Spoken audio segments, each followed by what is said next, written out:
The next morning came heavy and gray, rain misting against the windows. It suited the mood perfectly.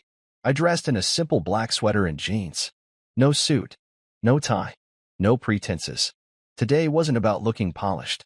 It was about showing them that the man they thought they knew, the man they thought they owned, was gone. Downstairs, the family was already gathered around the breakfast table. Fake smiles in place. Tension buzzing like a live wire under the surface. "Morning." Talia chirped a little too brightly. I nodded, grabbed a cup of coffee, and sat down at the head of the table, right where my father used to sit. "Did you think about it?" Gerald asked casually, pretending like he wasn't dying inside. "I did," I said, blowing on the coffee. "And?" Cecilia pressed, leaning forward slightly. I set the cup down and smiled slowly. "I think today's going to be a very important day for all of us." Their smiles faltered just a little. "Good. Let them wonder. Let them squirm." The real show was about to begin. The house felt different that morning. Heavier. Like it knew what was coming. I stirred my coffee slowly, savoring the last few quiet moments before everything broke loose. Across the table, Gerald, Cecilia, Brielle, and Marcus tried to act natural, but it was useless. The tension was thick enough to choke on. Talia sat beside me, her hand resting lightly on my arm, her thumb tracing small circles on my skin like she was trying to hypnotize me into obedience. I waited until everyone had their plates, until the chatter about bank filings and investor calls started up again. Then I set my cup down and pushed my chair back just slightly. "Before we do anything else," I said, my voice calm, almost lazy, "I think it's time we made things official." They all perked up instantly. Gerald cleared his throat, puffing out his chest. Yes, of course. We should finalize everything. Get the signatures filed properly." Talia smiled wide, her teeth flashing too white. "I knew you'd come around." I smiled back at her. Not the way a husband smiles at his wife, but the way a wolf might smile at a rabbit just before it pounces. "Let's do it properly," I said. "Make a ceremony out of it." They ate it up. Hook, line, and sinker. Gerald disappeared into the study and returned with the documents again, new ones, slightly different wording, but the same end goal: total control of my inheritance. He laid them out on the dining table with an almost reverent air. Cecilia brought out a bottle of champagne and some crystal flutes, setting them down with a flourish. Marcus was already pulling out his phone to film the moment. "To new beginnings." Brielle cheered, raising her empty glass. "To family," Gerald added, grinning like a man who thought he just outsmarted everyone. I picked up the pen they placed in front of me, the same expensive gold one, and twirled it between my fingers.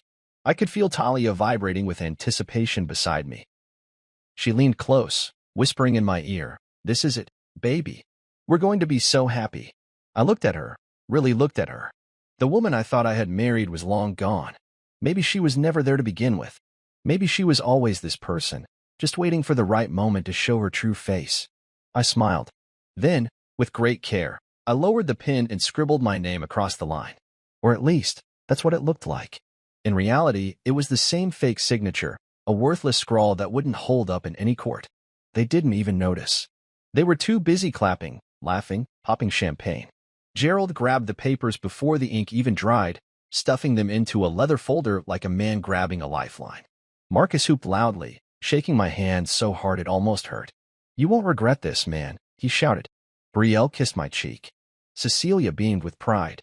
Talia leaned in and kissed me hard on the lips, tasting like sugar and lies. I let them have their moment. I let them believe. Because the real moment, the one they'd never forget, was just seconds away.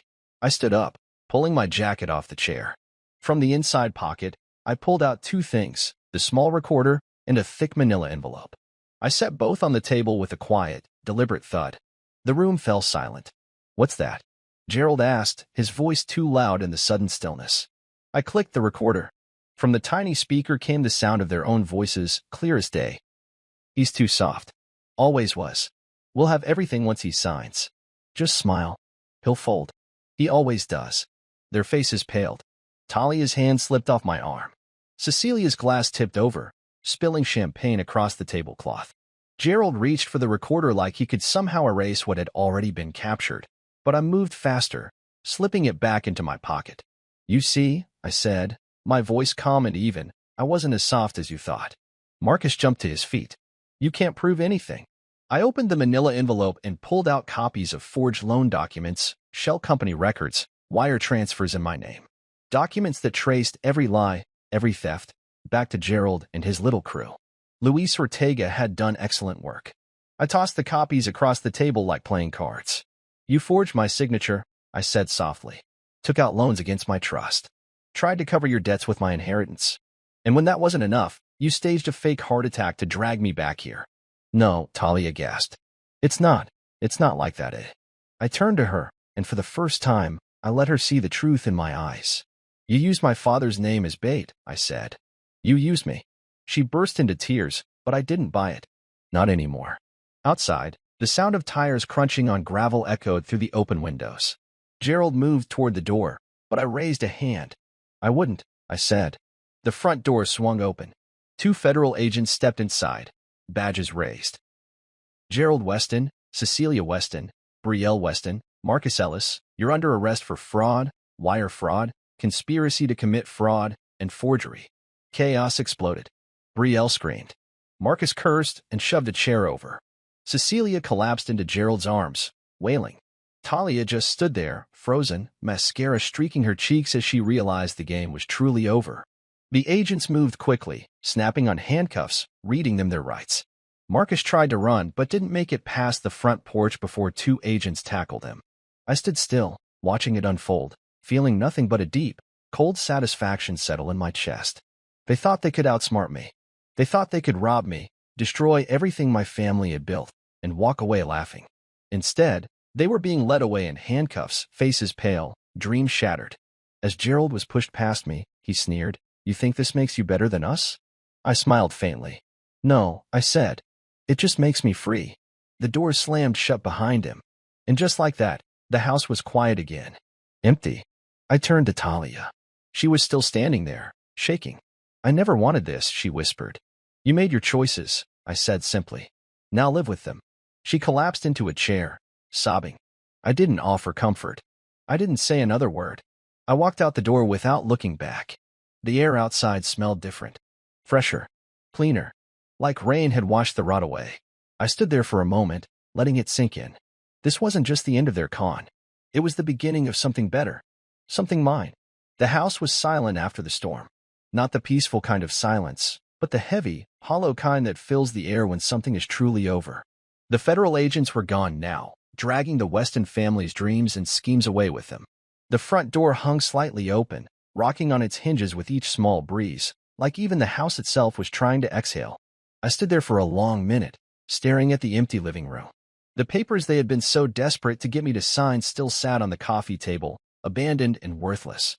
A bottle of champagne tipped over during the chaos had spilled across the rug, leaving a dark, ugly stain. Fitting. Talia was still sitting in the corner of the room, shoulders shaking with silent sobs. She looked so small now, so powerless. A shadow of the woman who once stood beside me, whispering promises of a future she never truly intended to build. I didn't feel sorry for her. Not anymore. Slowly, I walked over to the coffee table and picked up the fake contracts, flipping through the pages. Each one was filled with their desperate greed, their hollow words, their empty loyalty.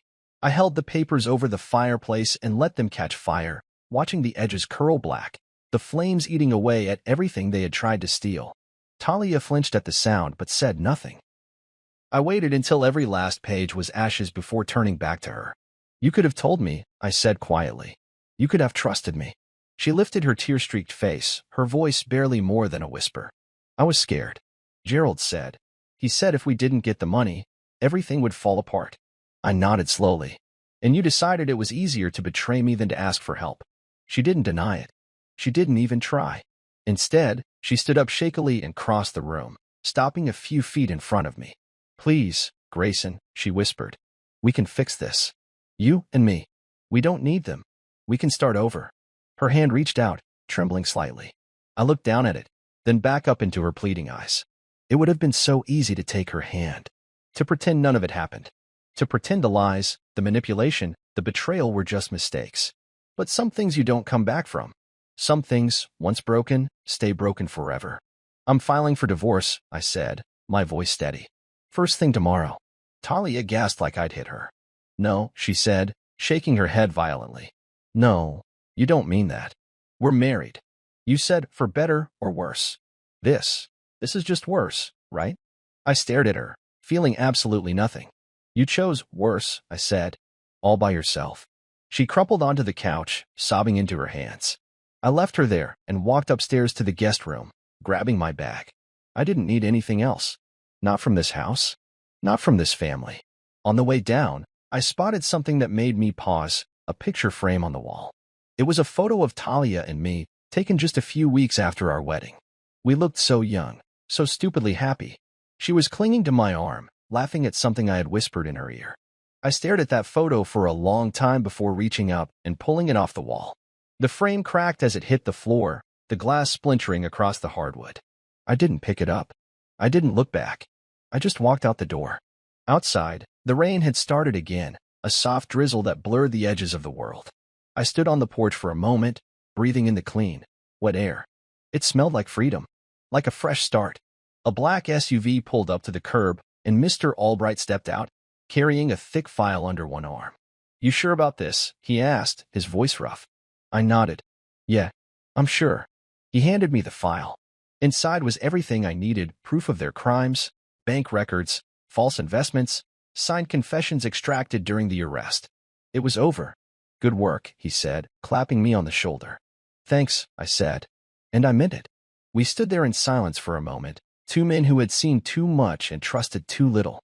Then he got back in his SUV and drove off, leaving me standing there with the future in my hands. I walked down the street, past the rows of houses where people were just starting to wake up, starting their normal lives. Mowing lawns, walking dogs, waving at neighbors. I felt like I was walking through another world, one I didn't quite belong to anymore. Maybe that was a good thing. I stopped by the diner on my way out of town, the same one where Mr. Albright and I had first met up. I slid into the same booth by the window, ordered a black coffee, and sat there, staring out at the gray streets. The waitress, a middle-aged woman with kind eyes, brought my cup without asking for my order. Small towns remembered things like that. "You look like you've had a rough night," she said gently. I smiled a little. "You could say that." She patted my shoulder and walked away. I sipped the coffee slowly, letting the heat steady my nerves. In front of me sat two paths. I could go back to New York, pick up the pieces of my old life, pretend none of this ever happened. Or I could start fresh somewhere else. A new town, a new job, a new life. The only thing I knew for sure was that whatever came next, it would be mine. Not stolen, not tricked, mine.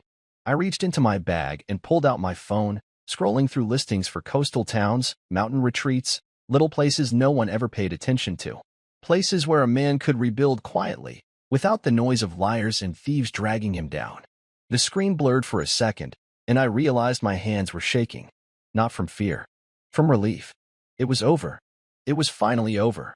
And for the first time in years, I was free to decide what came next. I finished my coffee, paid in cash, and left a tip that made the waitress's eyes widen. Outside, the rain had slowed to a mist, and the world looked new again. I stuffed my hands into my pockets and started walking, one slow step at a time. Not running, not chasing, just moving forward. The future was wide open, and for once, it belonged only to me. It's strange how quickly the world forgets you once you leave it behind. After everything collapsed, the arrests, the news stories, the legal fallout, Gerald, Cecilia, Brielle, and Marcus disappeared into the system like dust caught in a storm. Talia too, though in a different way. She didn't end up in jail, but she lost everything else. Her reputation, her friends, her place in the world she cared about so much. I watched it all unfold from a distance. Quiet. Detached. I didn't need to be in the middle of it. My part was already done. The federal agents kept me updated for a while. Gerald had tried to cut a deal, of course. Tried to blame everyone but himself. Cecilia had played the frail victim card, sobbing about how she had no idea what her husband was doing. Marcus sang like a bird, throwing Brielle under the bus at the first chance he got. None of it worked. The evidence was too strong. Thanks to the files Louise had dug up and the hours of recordings I had handed over, their web of lies collapsed fast. Fraud. Wire fraud. Racketeering. Forgery. Each charge nailed them tighter to the wall. Within a few weeks, the family empire Gerald had spent decades building was nothing more than a bad memory. The courts seized their assets, houses, cars, investment properties. What little money was left was divided up to repay the investors they had scammed. It wasn't enough to fix everything they destroyed. It never is, but it was a start. Luis called me one afternoon to give me the final rundown. "They'll do time," he said simply. "Not as much as they deserve, but enough." I nodded even though he couldn't see me. "Thanks, Luis. For everything. You did the hard part, brother," he said. "You stood up when it counted." I hung up and stared out the window of my new apartment. It was nothing fancy, just a small, clean place above a bakery on the quieter side of town. The kind of place nobody would expect someone like me to live. That was the point. I didn't want the penthouse anymore. I didn't want the suits, the cocktail parties, the fake smiles. I just wanted peace. The next step was clearing my father's name. When they faked the heart attack to lure me home, they stained his reputation too. Used him like a prop, a tool. And even though my father was alive and fine, there were still whispers in town, cruel ones, about how he must have been involved. That wasn't something I could leave hanging. I drove out to the old house one afternoon, the one my father had moved into after downsizing. It was a simple place, single-story, white picket fence, a garden he spent too much time in. He was outside when I pulled up, kneeling in the dirt, planting tomatoes. He looked up and grinned, wiping his hands on his jeans. "Look what the cat dragged in," he called out. I smiled and walked over. "You're getting soft in retirement, old man." He laughed, the deep, hearty sound I had grown up hearing. We sat on the porch for a while, drinking cold beers and watching the clouds roll by. I told him everything. The setup, the fake papers, the recorder, the takedown. When I finished, he leaned back in his chair and shook his head slowly. "I knew something was off," he said. "Just didn't know how deep it ran." "I fixed it," I said simply. He looked at me for a long time, pride shining in his eyes. "You did more than fix it, son. You showed them who they were dealing with." We sat there in comfortable silence for a while, the kind that only comes when two people know there's nothing left to explain. Before I left, he clapped me on the shoulder. "You're a better man than I was at your age," he said. I didn't argue. I just smiled. Talia tried to contact me a few times after everything fell apart. Texts, calls, emails, each one more desperate than the last. "Please, Grayson, I made a mistake. We can fix this. You don't have to punish me forever. You said you loved me. Doesn't that mean anything?" I didn't answer any of them. Not because I hated her, but because there was nothing left to say. Love isn't supposed to feel like chains tightening around your throat. It's not supposed to be a weapon used against you when it's convenient. Talia didn't love me. She loved the idea of me. The wallet. The safety net. The future she thought she deserved. When that was gone, so was whatever we had. I filed the divorce papers quietly. No public fights. No shouting matches. Just signatures and silence. The final signature was mine. And when I slid the papers across the lawyer's desk, I felt nothing but relief. The chains were broken. Months passed. The town moved on. New scandals replaced the old ones. People found other things to gossip about. Other families to envy or tear down. I stayed out of it. Built my new life slowly, brick by brick. I kept consulting, but I took fewer clients. Only ones who respected me. No vultures. No snakes. I started volunteering at the local community center too. Teaching small business classes to young entrepreneurs who wanted to build something honest, something real. It felt good to give back. To create instead of just defend. Every so often, someone would recognize me at the grocery store or the gas station. They'd give me a look, half respect, half curiosity, but they never said much. I preferred it that way. The past didn't need to follow me. It could stay buried with the ashes of the Western Empire. One crisp evening, I stood outside the new community center we had just finished renovating, a bright, welcoming place paid for partly by the restitution money recovered from Gerald's scams. A small plaque by the door caught my eye. In honor of integrity and new beginnings. Simple, unflashy, perfect. I touched the plaque lightly and smiled to myself. This was my legacy. Not stolen wealth. Not empty promises. But real change. Real work. Something my grandfather would have been proud of. Something I could be proud of. As the sun set behind the hills, casting everything in gold and fire, I knew one thing for certain. It was supposed to be an ordinary evening. I had finished my last lecture of the day, packed up my books, and made the slow drive home like I always did. My head was filled with half-finished thoughts about the next exam I had to grade, the papers my students still owed me, and the leftover lasagna Tessa said she'd made for dinner. I wasn't expecting anything unusual. If anything, I was looking forward to a quiet evening, a glass of wine, maybe a lazy conversation about nothing important. I walked through the front door and dropped my keys into the bowl on the side table, kicking off my shoes with a sigh of relief. The house smelled like garlic and roasted tomatoes. It smelled like comfort, like home. Tessa was already sitting at the dining table, 2 plates set, a bottle of wine uncorked between them. She wore a bright red dress, one I hadn't seen in a long time. Her hair was curled loosely, and her makeup was a little heavier than usual. She smiled wide when she saw me, a little too wide, almost forced. I noticed it, but I pushed the thought away. Maybe she just wanted to dress up for once. Maybe she wanted tonight to be special. I hung my jacket over the back of a chair and leaned down to kiss her. She turned her head slightly so that my lips brushed her cheek instead of her mouth. I paused, confused, but she was already gesturing for me to sit. "Come on, Gray. Let's eat before it gets cold," she said, her voice sweet and high. I sat down slowly, feeling the edges of something sharp just out of sight. We started eating. She chatted about her day, work gossip, a funny story from the gym. I nodded along, trying to shake off the feeling that something was off. She barely touched her food, sipping her wine more than anything. I was halfway through my lasagna when she set her fork down with a sharp clink and folded her hands neatly in front of her. Her eyes were too bright. Her smile was too tight. "I've been thinking," she said, and my stomach dropped without me even knowing why. Nothing good ever followed those words.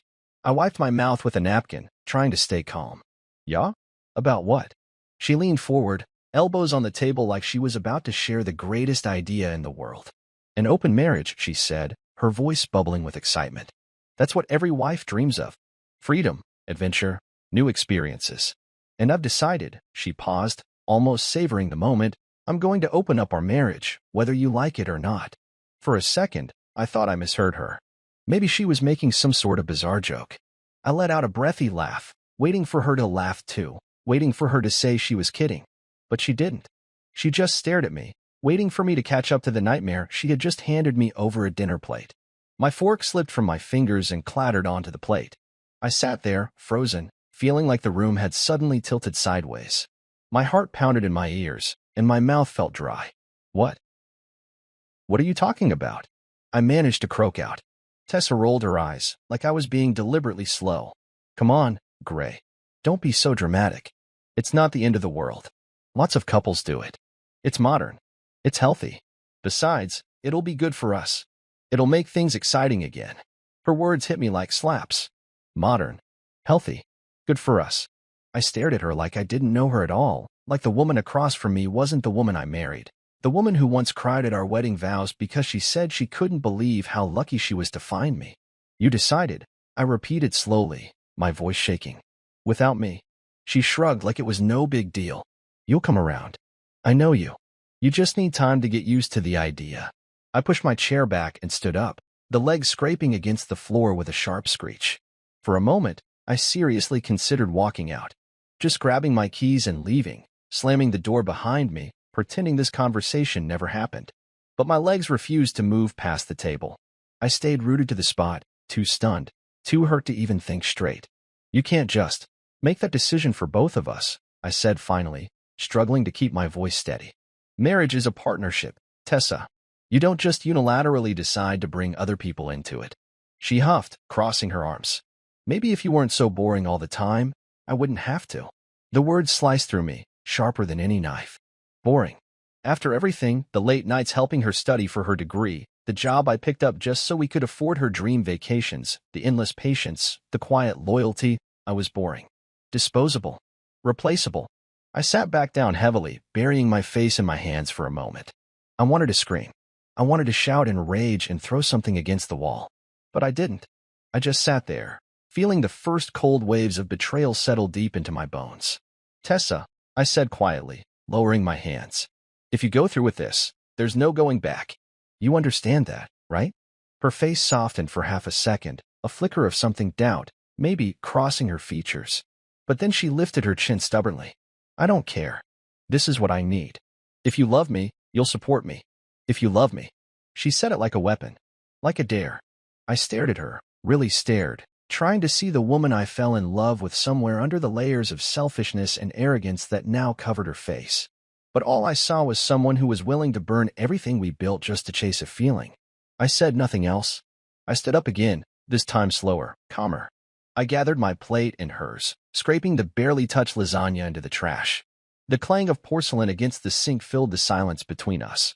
She watched me, waiting for a reaction, waiting for me to fight, to plead, to beg her not to go through with it. But I didn't. I just cleaned up the mess. Afterward, I climbed the stairs alone, the weight of everything settling heavier with each step. I could hear her still downstairs, pouring another glass of wine, humming to herself like she hadn't just set fire to our marriage with a single sentence. I closed the bedroom door behind me, shutting her out, shutting everything out. I sat on the edge of the bed, staring at the floor, the full impact of her words finally crashing down. I wasn't enough for her. I might have never been. And now, for the first time in my life, I realized something even more painful. I couldn't fix this. No matter how much I loved her. No matter how much history we had. Some things, once broken, can't be pieced back together. The choice had been made, but not by me. The next 2 days dragged by like a slow, painful dream I couldn't wake up from. I moved through the house like a ghost, barely speaking, barely eating. Every time I looked at Tessa, a new piece of my heart cracked. She didn't seem to notice. Or maybe she didn't care. She floated around the house, smiling at her phone, tapping out messages at lightning speed. She laughed under her breath sometimes, as if sharing private jokes with someone else, someone new. I would glance at her out of the corner of my eye and wonder how it was possible for two people to live under the same roof and yet feel like they were on different planets.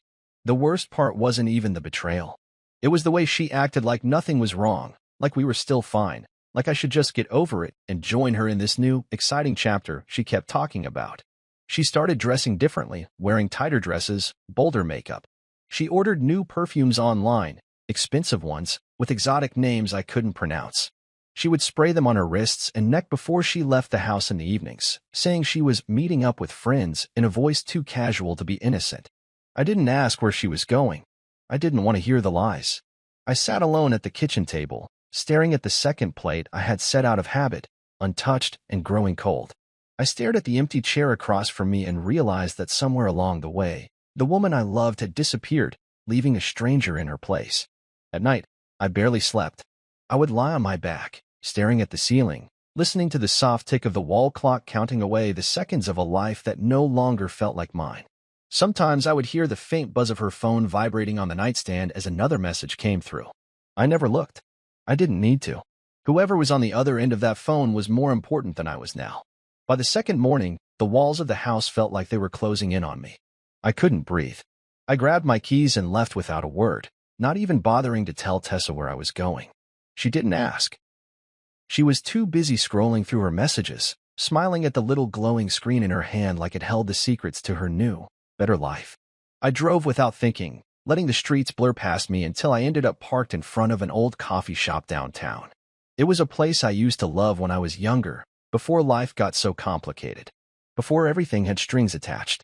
I walked inside, the bell above the door giving a weak jingle, and ordered a black coffee. No sugar, no cream, just something bitter to match the taste in my mouth. I sat in the corner by the window, staring out at the people passing by, and pulled out my phone. Without thinking, my fingers hovered over Marcus's name. Marcus Green, my oldest friend, the one person who had seen me through every high and low in my life. We hadn't spoken in a while. Life had gotten busy, and I thought I didn't need him as much anymore. I was wrong.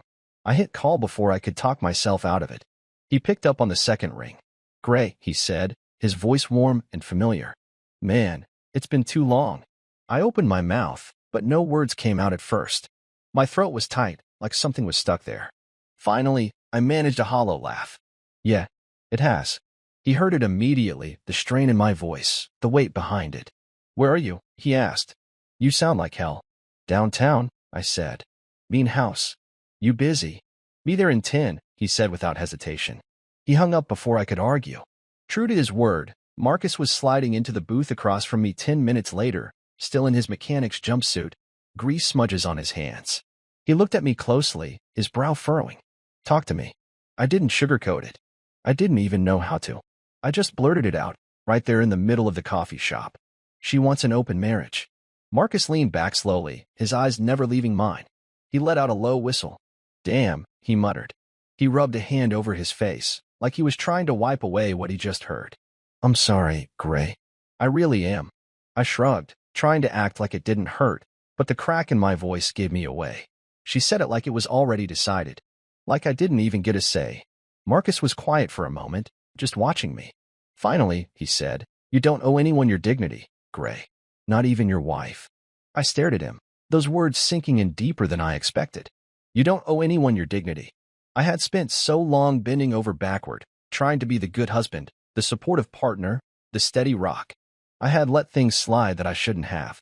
I had excused little betrayals, overlooked small slights, told myself that real love meant forgiving everything.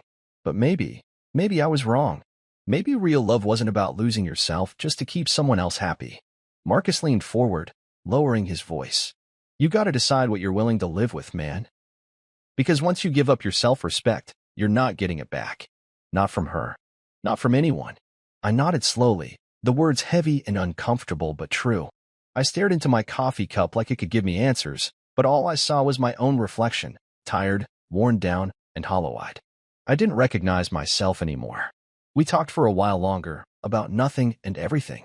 Football, work, the weather. But under it all was the same unspoken truth. The life I thought I had was already gone. The only thing left was what I would choose to do next. When I finally got back home, the sun was starting to set, throwing long shadows across the living room floor. Tessa was curled up on the couch, scrolling on her phone again, giggling at something I would never know. She barely looked up when I walked in. Hey, she said absently. You want to order something for dinner? I'm not really in the mood to cook. I stared at her for a long moment, at the woman who used to be my whole world, and realized that I didn't feel anger in that moment. I didn't even feel hate. I just felt done. Like a man who had been treading water for too long and finally realized he was too tired to keep going. No thanks, I said quietly. I'm not hungry. I went upstairs without another word, leaving her to her laughter and her messages and her new life. I closed the bedroom door and sat on the bed, staring out the window into the gathering dark. In those 2 days, something inside me had shifted. Maybe it was the pain finally numbing over. Maybe it was Marcus's words echoing in my head. Maybe it was just the simple, brutal realization that sometimes love isn't enough when respect is already dead. Whatever it was, it made one thing very clear. I couldn't live like this. Not anymore. The second night felt even heavier than the first. I stayed upstairs for hours, lying on my side of the bed while Tessa laughed downstairs, tapping away at her phone like a teenager with a new crush. I barely slept. When the first gray light of morning slipped through the curtains, I knew something was coming. I could feel it in my chest, a heavy pressure that wouldn't lift. I didn't know if it would be a fight, another betrayal, or just another silent meal shared between strangers. I only knew that something was about to break. That evening, after another long, dragging day at the university pretending everything was fine, I pulled into the driveway and sat in my car for a full minute before getting out. I didn't want to go inside. I didn't want to face her. But I forced myself. One more night, I told myself. Just get through one more night. I pushed open the front door and stepped inside. The house was too quiet. No music. No TV. No laughter. Just a strange, buzzing silence that made the hairs on the back of my neck stand up. I closed the door softly behind me and stepped into the living room and froze. Tessa was pacing back and forth like a caged animal. Her hair was a mess, her makeup smudged under her eyes. She was still wearing the same tight black dress she had gone out in the night before, but now it looked wrinkled, almost pathetic. Her hands were trembling at her sides, and when she looked up and saw me, her whole face crumpled. Before I could even speak, she blurted it out, her voice cracking like drywood. I can't do this, she cried. Please, let's close the marriage again. I just stood there, staring at her, feeling strangely detached. Like I was floating above my own life, watching it unfold like a movie I didn't want to be part of anymore. Part of me wanted to rush to her, to hold her, to promise we could fix it. The old Grayson, the one who forgave everything, might have. But he wasn't here tonight. Only what was left of him. Tessa stumbled toward me, reaching out like she expected me to catch her. I didn't move. I just watched as she sat down hard on the couch, burying her face in her hands. Her shoulders shook with the force of her sobs. I waited. I wanted her to say it all without me pulling it out of her. I needed to hear it from her lips, every word, every regret. Finally, she lifted her head, her face blotchy and wet. I went out with Jordan, she confessed in a rush, the words tumbling over each other. You remember him? Jordan Beck? From the gym? I nodded once, slowly. Of course I remembered him. Tall, flashy, always smiling too wide. I remembered the way he used to pat me on the back a little too hard and tell Tessa she deserved to have some fun when I was busy with work. I remembered the way Tessa laughed at his jokes like they were the funniest things she had ever heard. I thought it would feel freeing, she said, choking on the word. I thought it would make me feel alive again. But it didn't. It felt disgusting. Empty. I hated every second of it. I kept thinking about you the whole time. She let out a weak, broken laugh. He wasn't you. He could never be you. I stayed silent, folding my arms across my chest, giving her space to say everything she needed to say. Tessa wiped her nose on the back of her hand, looking up at me like a drowning woman reaching for a life raft. I made a mistake, Gray. A huge mistake. What we have, it's real. It's the only real thing I've ever had. I don't want anyone else. I don't want that life. I just want you. I could hear the desperation in her voice. I could see the panic in her eyes.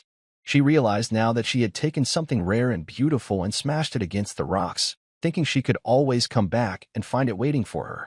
But some things, once broken, don't fit the same way anymore. Some things stay cracked, no matter how hard you try to glue them back together. I sat down in the armchair across from her, still keeping my distance. My voice, when I spoke, was quiet. Too quiet. Why, Tessa? She blinked, tears slipping down her cheeks. I don't know, she whispered. I felt restless, bored. I thought maybe I was missing out on something. Everyone talks about living your best life, chasing happiness. I thought maybe I was playing it too safe. I was stupid. So stupid. Restless. Bored. Those words stung worse than I expected. Had our life together really become so small, so suffocating to her? Had the love I offered, steady and patient and true, really not been enough? I pressed my fingers against my temple, feeling a headache building behind my eyes. You didn't even give me a choice, I said. You decided for both of us. She nodded miserably. I know. I was selfish. I didn't think it through. I just wanted more. And I thought you'd never give it to me. I stared at her for a long moment, the weight of everything she had just said pressing down on my chest. She was right about one thing. I would have never agreed to this. Not in a million years. And maybe that was the real crime in her eyes, that I wasn't willing to risk everything we built for a handful of cheap thrills. She crawled across the couch toward me, her hand reaching out hesitantly. Please, she whispered. Let's just go back. We can pretend this never happened. I'll do anything, Gray. Anything. I didn't pull away, but I didn't reach for her either. I let her words hang there between us, heavy and desperate. Part of me wanted to say yes, to grab onto the past and hold it tight, to pretend none of this had happened. But another part, a quieter, stronger part, knew better. You can't unring a bell. You can't undo betrayal once it's been unleashed. I stood up slowly, and her hand fell back onto the couch uselessly. I need time, I said simply. I need space. Her face crumbled, but I didn't wait to see her reaction. I turned and walked up the stairs, each step feeling heavier than the last. I didn't slam the door this time. I didn't shout. I just closed it quietly behind me, shutting her out once again. I sat on the edge of the bed, staring out the window into the darkness. My reflection stared back at me in the glass, older, harder, wiser than the man who sat here 2 nights ago. She made her choice. And now the house felt different after that night, as if a crack had opened between us that neither of us knew how to close. Tessa moved around carefully, like she was afraid to set off an invisible landmine. She cooked breakfast the next morning, pancakes, bacon, coffee, just like she used to when we were first married, but it all tasted like nothing, like air. She smiled too hard. She laughed too much at things that weren't funny. Every touch, every word out of her mouth was soaked in desperation, and I could feel it pressing against me every second we were in the same room. I kept my distance, not out of anger anymore, but out of a tiredness so deep it felt like it lived in my bones. I answered her questions politely, but never offered more. I slept in the guest bedroom, saying I needed space, which was true. Every night I lay awake staring at the ceiling, wondering how we had gotten here, 2 people who used to share everything now trapped behind a wall of silence. Tessa tried everything she could to claw her way back to the life she had thrown away. She started suggesting vacations, trips to Europe, beach resorts, anything she thought would fix us. She bought tickets to concerts she knew I used to like, ones we had joked about going to someday. She even suggested couples therapy, something she used to scoff at whenever friends mentioned it. Her voice would get this frantic edge whenever she talked about plans, like if she just threw enough glitter over the wreckage, I wouldn't see how broken everything really was. I didn't get angry. I didn't yell. I just listened with a flat, polite face, nodding at the right moments, letting her fill the air with promises she couldn't possibly keep. Deep down, I think she knew it too. She saw the way I looked at her, not with hate, but with distance. With a cold, detached politeness that hurt her more than any fight ever could. She started crying at odd times, small sniffles when she thought I wasn't looking. Once, I caught her sitting on the kitchen floor, her head buried in her hands, rocking back and forth like a child. Another time, I heard her sobbing behind the bathroom door. I didn't go to her. I stayed in the guest room, lying on the unfamiliar mattress, staring at the ceiling, feeling both hollow and horribly alive at the same time. The truth was, part of me still loved her. Maybe I always would. You don't just turn off years of memories, years of dreams, like flipping a switch. But love without trust is just a slow form of torture, and I wasn't interested in spending the rest of my life bleeding for someone who didn't value me until it was too late. One night, she tried a different tactic. She came into the guest room, wearing the silky nightgown she knew I loved, the one she used to wear back when our marriage was still new and full of hope. She sat on the edge of the bed, her hand brushing my arm lightly. "Gray," she whispered, her voice trembling, "we can have everything back. I swear. Just give me another chance. I'll prove it to you." I turned my head slowly to look at her. Her eyes were wide and shining with tears, her mouth trembling with the weight of everything she wanted to say but didn't know how. For a moment, I almost reached out. Almost. But then I remembered her laughing into her phone while I sat alone at the table. I remembered the casual cruelty of her saying she would open our marriage without even asking me. I remembered the way she had thrown away our vows like they were nothing but scraps of old paper. I sat up, gently removing her hand from my arm. "Tessa," I said quietly, "you're trying to fix a hole in a ship that's already sunk." She flinched, like I had slapped her, but I didn't take the words back. I couldn't. She stayed there for a while, just staring at me, her face crumpling into heartbreak inch by inch. Finally, she stood up and left the room without another word, closing the door softly behind her. I lay back down, staring up at the ceiling again. The silence pressed in from all sides, but for the first time in days, it didn't feel heavy. It felt honest. It felt real. The next morning, she tried again. She made my favorite breakfast. She wore the sweater I once told her made her look beautiful. She put on my favorite music in the background. It was all so carefully orchestrated, like she was trying to build a time machine out of pancakes and old songs and secondhand smiles. I went through the motions, eating the food, nodding along to the music, but it was like watching someone else's life from the outside. I couldn't step back into the person I used to be. That man had died the night she chose herself over us. Later that afternoon, I found myself standing in front of the guest bedroom mirror, staring at my own reflection. I looked older, harder. There were lines on my face I didn't remember seeing before. My eyes had lost that soft, easy look they once had. In their place was something sharper, something that had been forged in fire.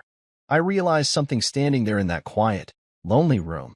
I didn't have to make a decision today. I didn't owe Tessa instant forgiveness. I didn't owe her anything, really. If she wanted to prove she had changed, it wasn't going to happen overnight with gifts and tears. It was going to take time. It was going to take real effort. And even then, maybe the damage was already too deep. I grabbed my jacket and left the house without telling her. I needed air. I needed space. I needed to remember what it felt like to be Grayson Walker, not the husband, not the fixer, not the fool. I drove to a small park near the edge of town, one I hadn't visited in years. I used to come here when I needed to think, back when life made sense. I sat on a bench overlooking the pond, watching the ducks drift lazily across the water. The sun was setting, painting the sky with streaks of pink and gold. It was beautiful in a way that hurt a little. A reminder that even when your world is falling apart, life keeps moving. I pulled out my phone and opened a blank note. I stared at the screen for a long moment, then typed 2 simple sentences. "You broke something I can't fix. I'm not sure I want to try." I didn't send it. I just stared at it, letting the words settle in my mind. When I finally drove home, the house was dark except for a small light in the living room. Tessa was curled up on the couch, asleep, a crumpled tissue clutched in her hand. She looked small, almost childlike. I stood there for a long moment, watching her, feeling a complicated tangle of emotions I didn't know how to name. Love, grief, pity, resentment. I turned away and went upstairs to the guest room. I closed the door quietly behind me and lay down on the bed, staring once again at the ceiling, feeling the cool, distant calm settle over me like a blanket. Tomorrow, I would have to start making real choices. But tonight, I just needed to breathe. The next morning came slow and heavy, like dragging myself through wet cement. I woke up to the sound of birds outside the window and the faint smell of coffee drifting through the house. For a few seconds, I let myself pretend everything was normal, that the worst thing I had to face today was grading papers or a broken coffee maker. But reality came back fast and sharp, sitting heavy on my chest.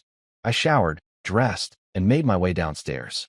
Tessa was in the kitchen, standing at the counter like she had been there for hours. She had 2 mugs of coffee ready, but only one place set at the table. When she heard my footsteps, she turned quickly, forcing a smile that didn't quite reach her eyes. "Morning," she said, her voice soft. I nodded and walked past her to the fridge, grabbing a bottle of water instead. I wasn't ready to sit across from her, pretending we could sip coffee and chat about the weather like nothing had happened. She didn't push. She just watched me with that same sad, hopeful look that had been glued to her face for days. I could feel the words she wanted to say hanging in the air, heavy and desperate. I didn't have the energy to cut through them. Not yet. By mid-morning, I found myself pacing the house like a restless animal. Every room held memories, good ones, bad ones, confusing ones. I wandered into the living room and stared at the photos on the mantel. Wedding pictures, vacations, birthdays. Smiling faces that felt like they belonged to strangers now. I picked up one of the frames, running my thumb over the glass. We looked so young, so certain, so sure that nothing could touch us.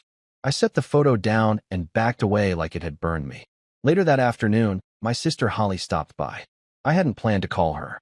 I hadn't planned anything. But somehow, she just knew. She always had a sixth sense when something was wrong with me. She showed up at the front door, arms crossed, a hard look on her face that said she wasn't leaving until she got answers. I let her in without a word. We sat on the back porch, the autumn air crisp and sharp around us. Tessa stayed inside, giving us space, though I could feel her eyes on us through the kitchen window. Holly didn't waste time. She never did. "Talk," she said simply. So I did. I told her everything about the dinner, the open marriage, the night Tessa begged me to take her back. I told her about the hollow way I felt, the ache that no amount of apologies could seem to reach. Holly listened without interrupting, her face tight with anger and something else, sadness, maybe. When I finally finished, she leaned forward, her elbows resting on her knees. "This isn't about love," she said, her voice low and steady. "This is about control."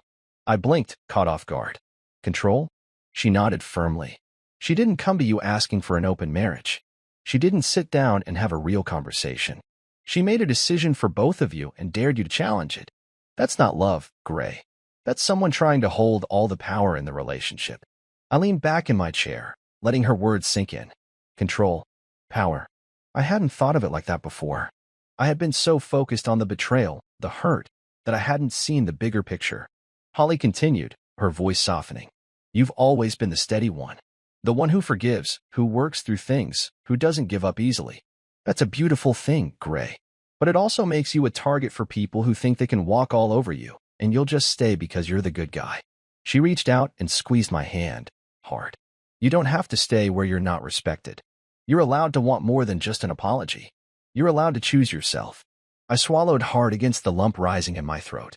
It had been so long since someone said that to me that I was allowed to choose myself. After Holly left, I sat on the porch for a long time, watching the leaves fall from the trees in lazy spirals. Choosing myself. It sounded simple, obvious even. But after years of putting someone else first, it felt terrifying. Like stepping onto a tightrope with no safety net. That night, I started doing something I never thought I would have to do. I started researching divorce lawyers. I didn't tell Tessa. Not yet. I wasn't even sure if I would follow through. But I needed information. I needed to know my options. I needed to stop feeling trapped by fear and confusion. I found a name that came up over and over again in the reviews, Mr. Caldwell. Professional. Sharp. Discreet. The kind of lawyer you hired when you wanted to move through the process quietly but firmly. I made a consultation appointment for the following week. Just a conversation, I told myself. Nothing final. Just gathering facts.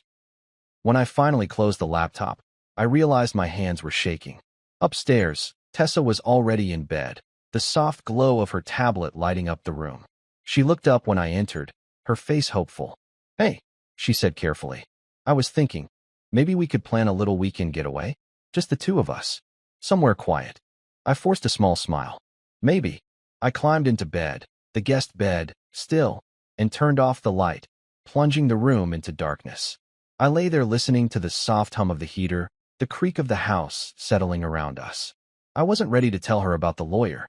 I wasn't ready to tell her that something inside me had shifted permanently. But deep down I knew. No matter how many promises she made, no matter how many trips she offered, some things couldn't be fixed with vacations and sweet words. Some choices left scars too deep to cover up with good intentions. I stared into the dark until my eyes blurred, thinking about everything Holly had said, thinking about who I was before all this. Before the begging, before the betrayal. Somewhere along the way, I had stopped believing I deserved more. It was time to start believing again. It was a Saturday afternoon when the second betrayal found me. It came the way most betrayals do, quietly, almost lazily, as if it couldn't even bother dressing itself up. I was running errands, picking up groceries because neither of us had been eating much lately. I moved through the store with a half-empty cart and a head full of noise I couldn't silence. Maybe part of me already knew something else was wrong. Maybe that's why my hands were shaking when I pulled into the driveway and spotted Maya Bennett sitting on the front porch. Maya wasn't someone I was close to, not really. She was one of those casual friends you pick up through life. Tessa's hairstylist for years, a cheerful woman with a loud laugh and a blunt way of speaking. We had shared a few glasses of wine at Christmas parties, made small talk at the gym. I had no reason to distrust her, but as soon as I saw the way she twisted her hands in her lap, the way her eyes darted up to meet mine and then flinched away, I knew. Something was coming. I killed the engine and climbed out slowly, my stomach already sinking like a stone in water. "Maya," I said cautiously, walking up the steps. "Everything okay?" She stood up too fast, like she had been waiting for the chance to bolt. "Hey, Grayson.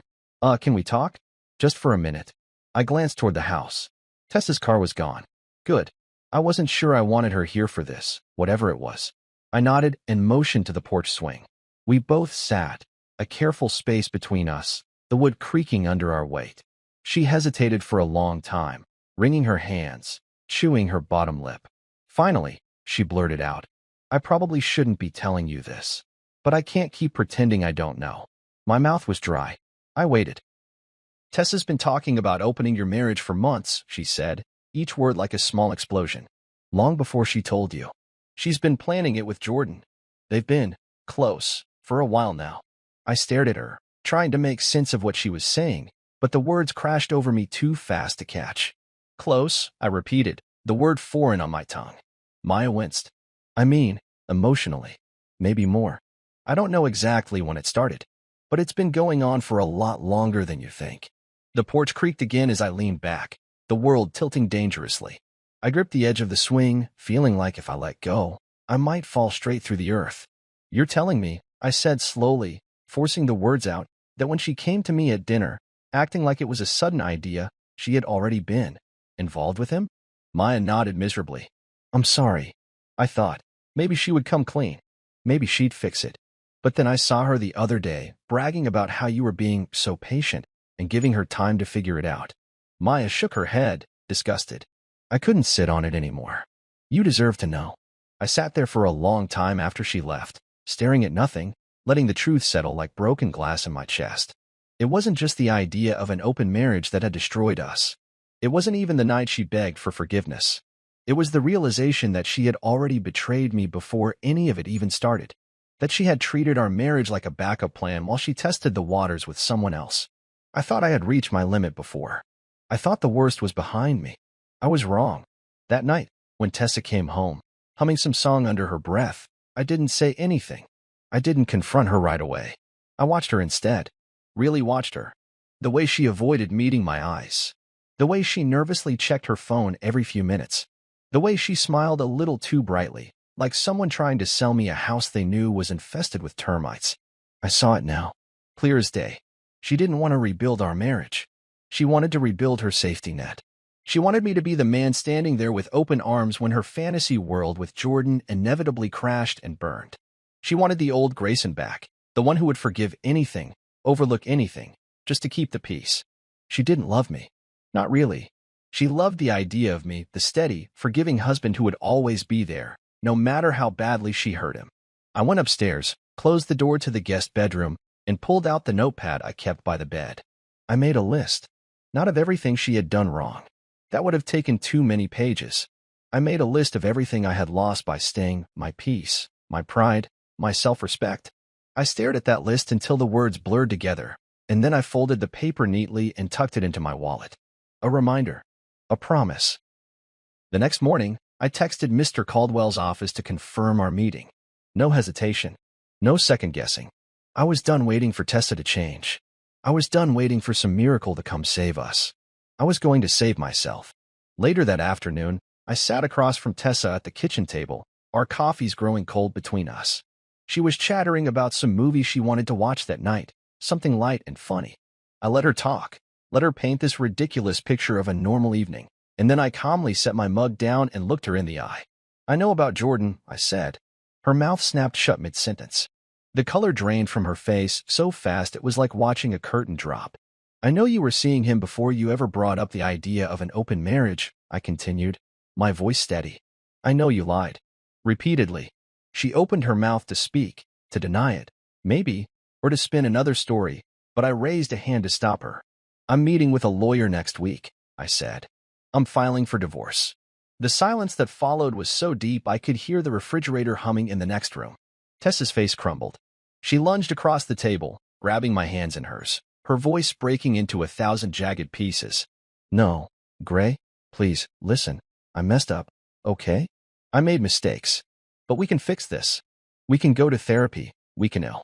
I pulled my hands back slowly, gently, like disentangling myself from a net.